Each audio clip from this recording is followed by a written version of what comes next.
I'm Cass Cliatt, Vice President for Communications here at Brown. And without further ado, I'm going to introduce our first speaker this afternoon.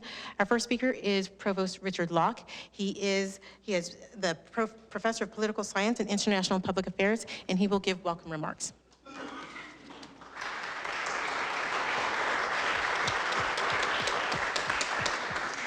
Good afternoon. It's really wonderful to see you all here today. It's a really wonderful, wonderful day for Brown, and thank you all for being here. I'm delighted to join all of you today, students, faculty, and staff of our great university, to celebrate this substantial achievement. As President Paxson noted in her email to the Brown community earlier today, we awoke this morning to exciting news from Stockholm that Brown's Michael Kosterlitz, the Harrison E. Farnsworth Professor of Physics, was awarded the Nobel Prize in Physics for discoveries in condensed matter physics that, according to the announcement, have, quote unquote, brought about breakthroughs in the theoretical understanding of matter's mysteries and created new perspectives on the development of innovative materials. And I was just getting a quick tutorial by the department chair of physics on what this actually means. Professor Kosterlitz shares one half of the Nobel Prize with F. Duncan Haldane of Princeton University, and the other half of the Nobel going to David Thouless of the University of Washington in Seattle. There is perhaps no moment more exhilarating for a community of scholars than announcing the awarding of the Nobel Prize to a faculty member. On behalf of all of us here at Brown, I would like to emphasize our deep pride in Professor Kosterlitz and his colleagues. Through his pioneering work, Professor Kosterlitz has demonstrated the enduring value of university-based research and discovery to challenge, sharpen, and deepen our knowledge of critical fields of study. It is through the drive and probing curiosity of scholars like Professor Kosterlitz that we are able to more fully understand ourselves and the very building blocks of the universe we inhabit. We are inspired by the work of a renowned Department of Physics, of Professor Kosterlitz, and of Nobel laureate Professor Leon Cooper before him, and all of our colleagues in this wonderful department. And I want to really thank all of you for doing the amazing work you do every day here at the university. Everything that we are seeking to do at Brown right now is to support exceptional teaching and research and to offer to the world's top scholars an environment that promotes exploration across disciplines and groundbreaking advancements in knowledge. So congratulations again to Professor Kosterlitz and to his colleagues who have contributed to this momentous accomplishment. And now I'd like to invite President Paxson to offer her thoughts and remarks on this historic occasion. President Paxson.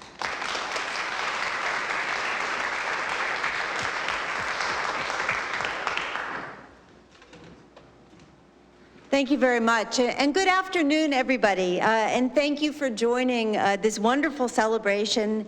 I'm sure that this morning it was an unparalleled moment for Professor of Physics Michael Kosterlitz, as well as his colleagues Duncan Haldane and David Thouless, all who woke up to the surprise of a Nobel Prize, which is amazing.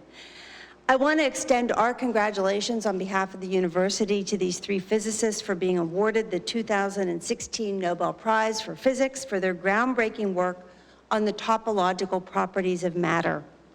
Now, in higher education, and you just heard from the provost, we often talk about frontiers and about expanding the boundaries of knowledge, particularly in ways that transform conventional wisdom and open up new and novel ways to addressing complex challenges, or in ways, as Swedish inventor Alfred Nobel put it in his will, quote, confer the greatest benefit on humankind.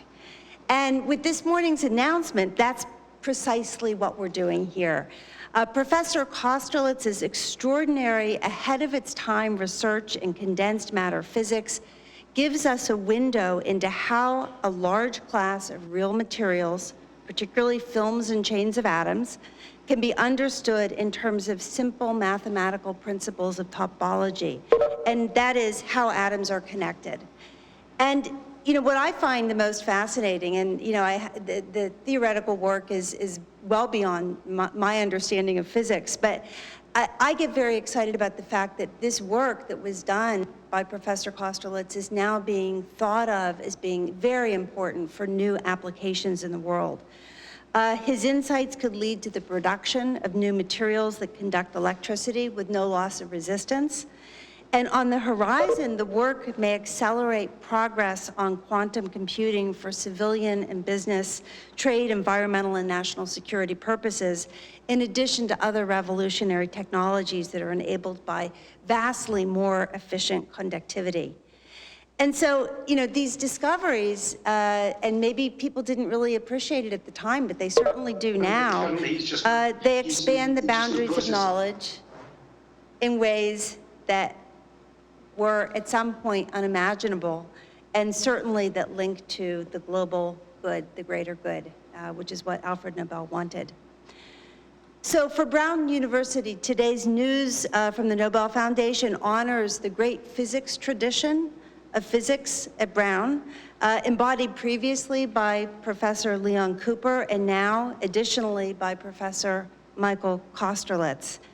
I want to acknowledge the many members of the physics department who are here today, undergraduates and graduate students and postdocs and faculty.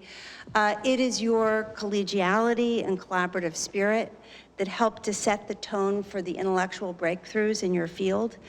So thanks all of you for coming. And again, on behalf of Brown University, I want to congratulate Professor Kosterlitz and his research colleagues on their historic achievement. Thank you very much for coming.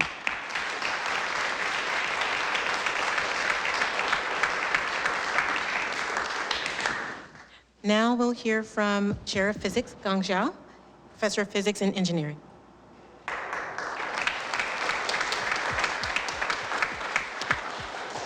Thank you again. Congratulations again to Professor Michael Kosterlitz for receiving this year's Nobel Prize in Physics. I really want to share with you all the joys and thrills we have in our physics department. I'm a relatively new chair in this position for less than 3 months, and this is the best gift I have ever received in my capacity, yeah. And so all of us in the physics department have been inspired by Professor Kosterlitz, and we have been taught by him on many subjects. His groundbreaking work in new and exotic phases of matter is not only important in basic research, but will also have profound impact on future electronic and computing devices, and particularly in material science research. For many years, it was believed that all phase transitions in matter occur when symmetry breaking order, such as crystalline arrangement of atoms in a solid, melts at a sufficiently high temperature. Kosterlitz and Thouless realized that a transition can occur even in the absence of symmetry breaking. So they found that at sufficiently high temperature, pairs of vortices of opposite charge can unbind. And the freeing of these topological defects was the first known example of topological phase transition, and Kosterlitz then provided a more detailed understanding of the transition in a renormalization group analysis. Professor Kosterlitz joined the physics department in 1979. He was inducted in the American Academy of Arts and Sciences as a fellow in 2007. He was awarded an Ensemble Prize by the American Physical Society in 2000 for that work. He's also a fellow of the American Physical Society and the recipient of the Maxwell Medal from the Institute of Physics. So he's basically received all the prizes in physics, major prizes. So this Nobel Prize is another evidence that our physics department is an excellent and vibrant department. Our faculty is pursuing the frontiers of physics. Some members are developing advanced theories to explain phenomena as grand as the origin of our universe and also the nature of matter, such as in this award. Others are pushing the limits of physics to detect new fundamental particles and dark matter, as well as building incredibly sensitive devices based on quantum physics. So I want to congratulate Professor Mike Kosterlitz again, and I also want to thank all the faculty, students, staff, and administration for their support. we want to share this event with all of you. Thank you very much.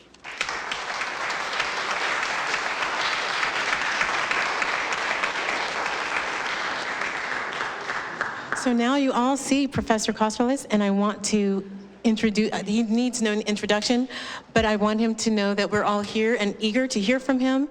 And I think we owe him a round of applause and congratulate him for being the Nobel Prize winner in physics.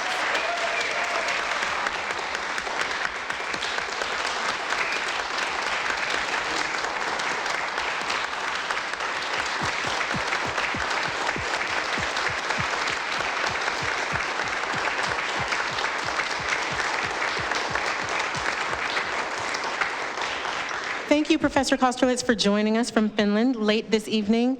I open the floor to you. We would love to hear, of course, your first reaction when you heard that you won the Nobel Prize. My first reaction is that I felt and still feel that I've entered some alternate universe where reality has gone on holiday. And so I haven't yet completely taken it all in, but needless to say, I'm rather pleased about the whole affair. Can you tell us a little bit about the moment when you learned? How did you, is that a little? How did you receive, when you received the call, where were you? Can you just tell us about that moment? I was in a rather noisy underground car park waiting to walk up to the mall to have some lunch. And I was rather surprised to get the message from my wife that apparently I had seemed to have won the Nobel Prize. And did you leave that car park immediately? Yes, then we went upstairs, had a sushi lunch with the glass of wine, and so it was as I said, I felt again like things weren't quite real, but I guess they must be. So many of us, of course, in the room are physicists, myself not included. But for those of us who are and aren't, can you tell us a little bit about the body of work for which you've won the award and what that means to you to earn this recognition? Well, of course, I am pleased as punch about the whole thing because this was work done as my first foray into condensed matter physics from. I was brought up as a high-energy physicist and then got tired of doing calculations for no return. So when I started to look around for other things to do, I talked to David Thouless, and this was my first, he suggested this problem, and to my great pleasure, it seemed to work out, and I thought all physics was like this. And so for the longest time afterwards, I tried to repeat what I did the first time and never managed again. So one of the questions we always ask Nobel laureates is the impact of their work on the field. What do you feel the impact of your work has been on the field of physics and, of course, topology? I'm not the person to judge this because, of course, since it's my work, I'm rather proud of it. And so, of course, as far as I'm concerned, the impact is enormous, but I leave it to other people to make that judgment. And I think they have. So, I guess the impact is quite large. I mean, at the time, it was a purely theoretical exercise, and I had a lot of fun while I did it because I had no responsibilities. I was a postdoc on a long-term postdoc, and so there was no pressure on me. And so my priorities were, if number one was mountaineering, number two was physics, and number three was family. And so, as I said, there was no pressure, and I could think about weird and wonderful things at leisure. And it turned out that it worked. So I'm incredibly pleased about this. One very exciting aspect of this, of course, this prize and this recognition is that it was for basic research. Can you offer some comments, especially to the physicists in the room, about the value of basic research in a time when many people are talking about practical applications and when sometimes the public might not see the value of basic research? This is what theoretical physics is all about. It's basically trying to solve problems, and this was a problem that was waiting for a solution, which many people had fiddled with before, but nobody had managed to understand, really managed to understand what was going on. And David Thouless and I were lucky in that we managed to understand what was happening and how things worked. Because remember, in those days, phase transitions were all the rage in physics. And so they were one of the central topics in physics. And so, of course, we were both very pleased to be able to make some contribution to that. No, that's wonderful. And now that you've won a Nobel Prize, you're going to be a role model for people. You will be an example that's held up by other physicists. How does that feel to hear that you are a role model now for other young scientists? That feels very, very strange. I don't consider myself a role model for anything. In fact, I would advise younger people not to do what I did. And are you speaking there of the priorities when you were talking about that before? Well, I really don't know, but what I think is important, if you want to become a physicist or a mathematician or whatever, you have to, love your subject and not care about much else. And, if so, you may or may not be successful. But without, loving your subject, you'll never be successful. And even if you do love it, the probability is you won't be successful.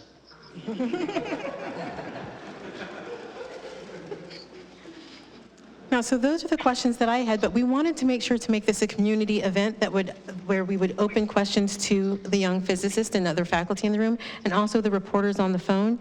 So we have microphones. Is there anyone in the audience who would like to ask a question of the professor and Nobel laureate? Don't be shy. And barring that, are there any questions from the reporters on the phone line? Hello. Yes. Could I ask a question? Yes, please. Thank you. Can you identify your news organization, please? Of course, yeah. Hi, this is Joe Churcher from the Press and Journal in Aberdeen. I'd like to congratulate the professor from his hometown. I'm stuck somewhere in between where he is and where you are. I'm sorry, I missed the question. Oh, I will repeat the question. For now, he's congratulating you. He's a journalist from your hometown. Oh, thank you. Aberdeen. Did you have a question? Yeah, the question is that I think the professor today has probably moved beyond his illustrious father in the list of Aberdeen's most famous scientists.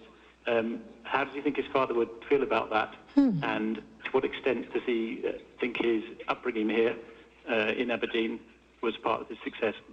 Wonderful question. So the reporter on the line says that you have moved beyond your initial fame as Aberdeen's most famous scientist. How do you feel your father would feel about that? And I might have forgotten the second part of that question, but how does it feel to have progressed this far in your career? Of course, it feels wonderful, but it all feels a little bit unreal right now. Maybe a good night's sleep will allow things to sink in a little bit. mean, at the moment, I feel like I've entered some alternate universe where reality has taken a long vacation. But everything seems to be real. And so I guess I will have to assume that it is and proceed accordingly. And how often do you get back to your hometown?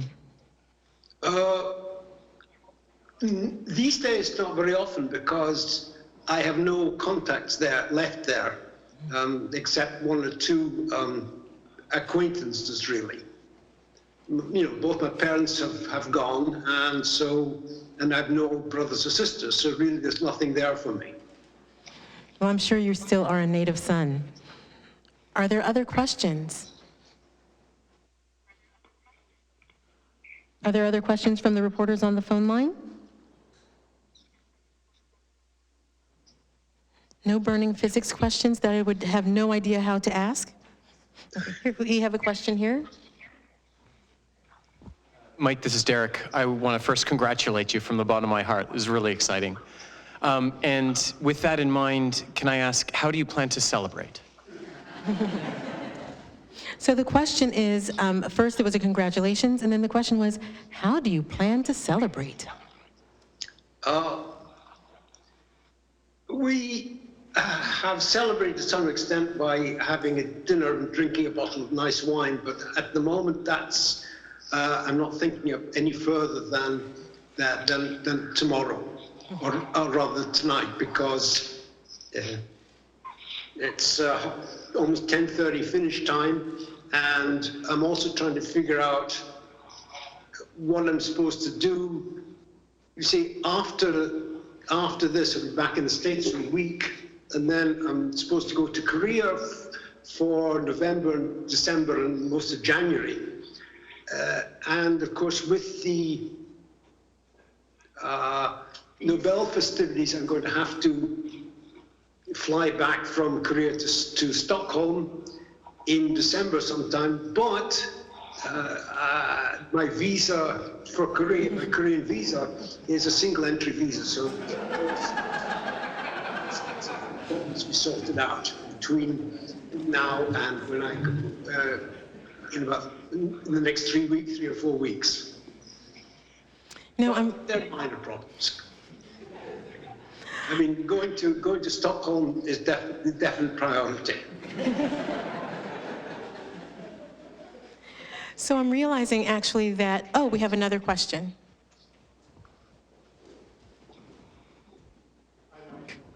Congratulations. Mike, one of the students that I work closely with mentioned having learned a trick from you in a class. I'm curious, what classes do you like to teach the most? Oh, okay. So the gentleman said that one of his students testified to having learned a trick from you. What classes do you like teaching the most? I'm sorry, could you repeat the question? What? In essence, what classes do you enjoy teaching the most? I enjoy graduate classes the most. I'm not the greatest teacher for undergraduate students. We don't seem to have this meeting of minds which one should have. But that's my fault. Mm-hmm. Is there a subject matter that you enjoy teaching more than others? Well, of course. I mean, I like to teach something which is close to my own field of expertise, which I know more about than anything else. Wonderful. Then we have another question.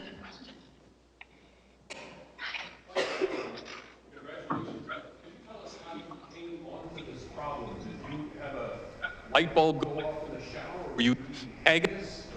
Scotch? Drinking scotch? Or were you forced to work on this problem? How did this happen? Oh, I get to repeat that question. So the question is, how did you come upon this problem? Were you eating haggis? Were you drinking scotch? Were you forced to come upon this problem? How did you come upon it?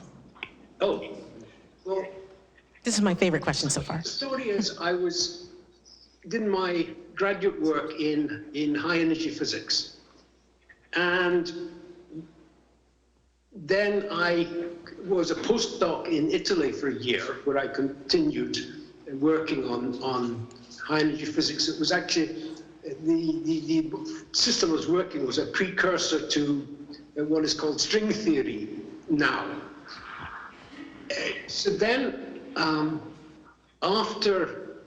during this postdoc in Italy, I decided I'd like to go to CERN afterwards. But of course, being me, I was late handing in the paperwork, and so it was all too late. I was too late.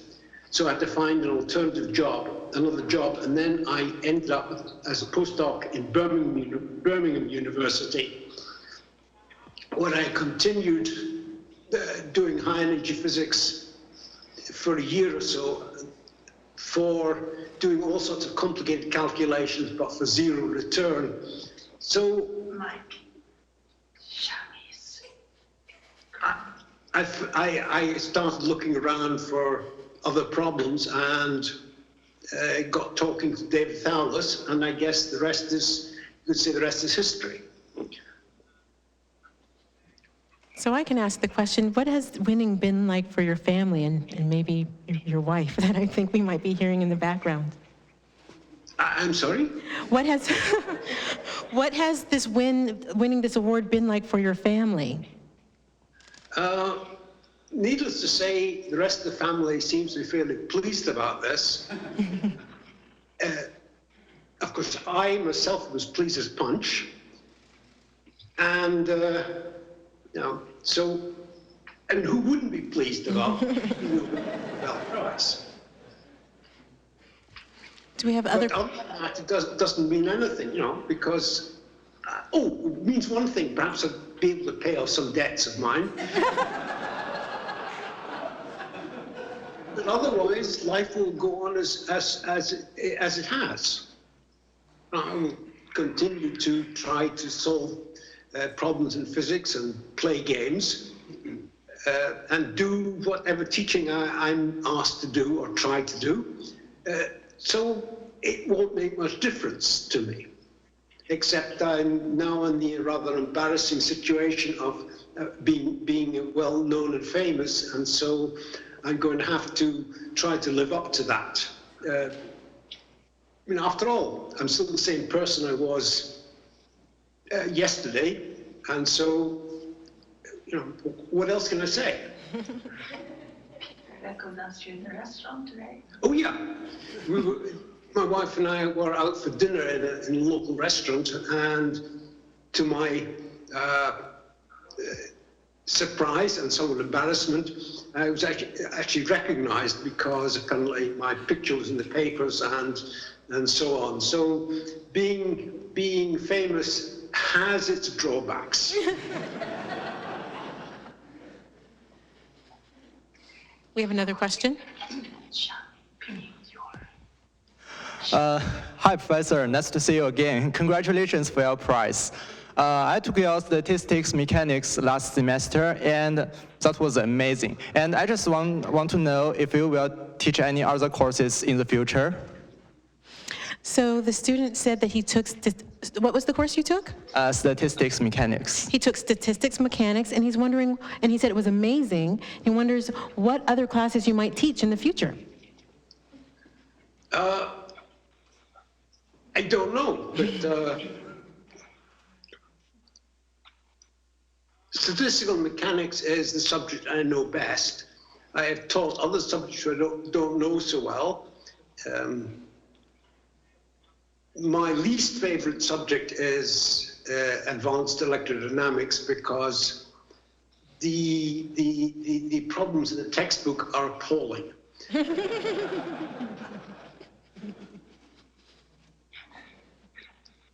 So, what else can one say? We have another question.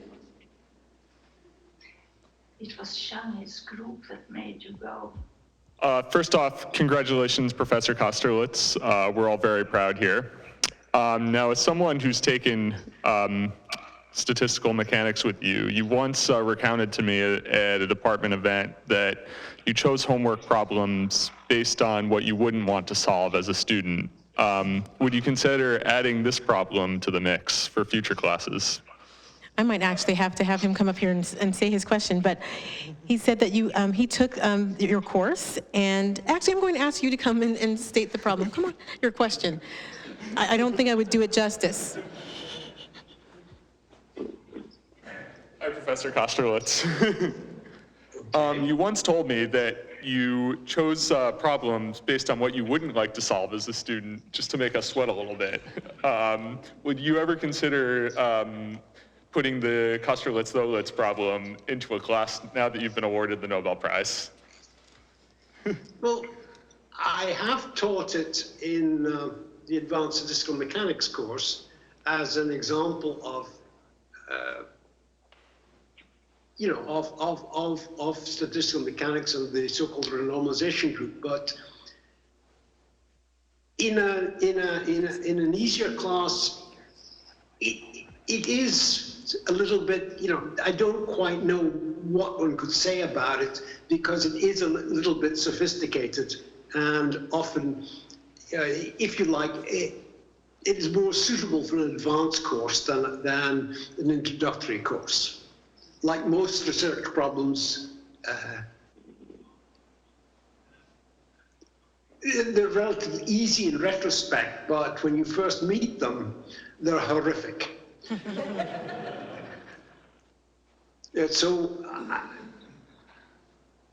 Actually, the Kosterlitz-Thouless theory has made its is in most of the advanced textbooks these days, and has been for a number of years, but it's not the easiest topic. It does involve some relatively sophisticated ideas and strange ideas, shall we say. But these strange ideas happen to work. And so I guess they probably must be right. Other questions? I don't really know what else to say about it. There's another question. Congratulations. I'm the director of the Science Center here at Brown University, and I'm sure that your major win is going to be of much discussion amongst our students. So I'm wondering, what would you say is the next big problem in physics? No, that's a great question. So the question comes from the Director of Science here at Brown, and she's asking, what do you think is the next big problem in physics?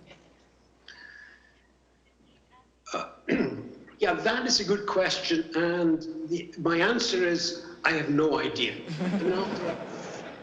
Physics is a strange subject because, in the 70s and so on, everybody said, oh, physics is finished, it's all played out, and there's nothing more to be discovered. But ever since then, new things have been discovered every, 10, 15 years, something new comes along. And as far as I can see, there's no end to it. There'll always be something new. Wonderful. Other questions? Can I ask one more from back here? Yes, absolutely.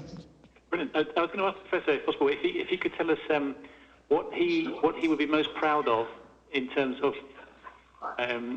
practical applications of his work, the difference they've made in the actual world itself, what he's most proud of. Oh, wonderful. So the question is, what would you be most proud of in terms of the practical applications of your work and the difference that it makes in the world?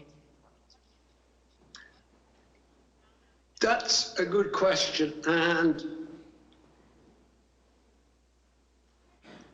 my answer would be that it probably doesn't make any difference at all, because after all, there aren't that many two-dimensional systems around. They're not the sort of thing you see every day. So it was really, and when I started, it was a purely theoretical problem with no real applications. But it turns out that it does have a few applications. Of course, the applications are themselves a little bit esoteric. And so, as far as practical applications are concerned, really there aren't very many, except the theory does explain a few puzzles in physics which needed sorting out. So really that's the best answer, is there aren't any real practical applications. I mean, it's not going to lead to any, fancy new devices like cell phone, like the next cell phone or anything like that. It's not even like graphene. I mean, graphene was another accidental discovery, which seems to be quite important and is likely to have some major applications. But the work I did and David did really wasn't aimed at doing something practical. It was aimed at trying to understand some basic physics. Who knows? It may eventually have applications, but I don't see any at the moment. Other questions? Any final words? I thank everyone for being here. Professor, do you have any final words for the students and faculty and administrators gathered here today? Well, for the students, I would say, look, if you're fascinated by physics, go for it and have fun with it, because after all, if you don't have fun with what you're doing, it's not worth doing. Of course, the only trouble with going for a career in physics is that the pay is lousy. You're better off becoming a trader in the stock market or something like that. But if you want intellectual satisfaction, it's a pretty good subject to go into, because there are so many unsolved problems waiting for somebody young, crazy but smart.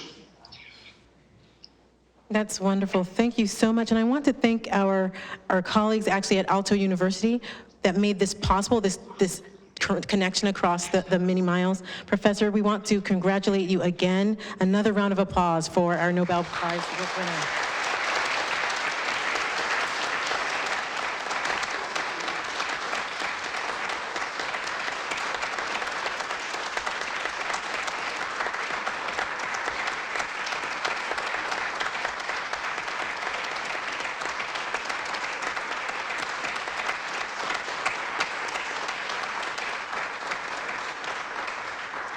And Professor, we're going to let you get your rest now.